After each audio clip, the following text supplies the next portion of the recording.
ఇంకొక important subject చెప్తాను నేను.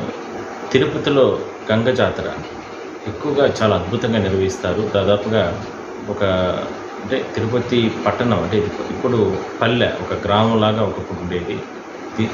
పెద్ద ఎత్తున అప్పటి నుంచి కూడా తిరుపతి గంగ జాతరని నిర్వహిస్తారు. వెంకటేశ్వర స్వామి చెల్లెలుగా తిరుపతి తాతయ్య గుంట గంగమ్మ తల్లికి పేరు. అందువల్లనే టీటీడీ కూడా పట్టు వస్త్రాలు ఇవ్వడంతో పాటు పెద్ద ఎత్తున సహాయ సహకారాలు, ఎందుకంటే అలంకరణ ఇక్కడ మొత్తం విద్యుత్ దీపాల అలంకరణ కావచ్చు, లేదా అమ్మవారికి ఉత్సవాలు జరిగే ఆ వారం రోజుల పాటు కూడా ఎన్నో రకాల కార్యక్రమాలు నిర్వహిస్తూ ఉంటుంది.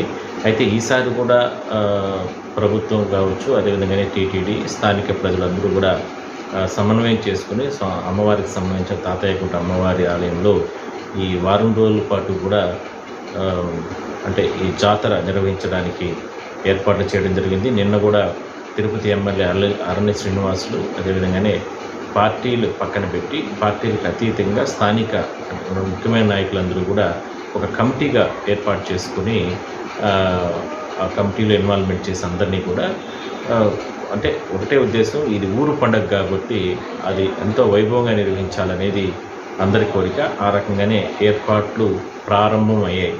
అయితే ఇందులో వచ్చే నెల 6వ తారీఖు నుంచి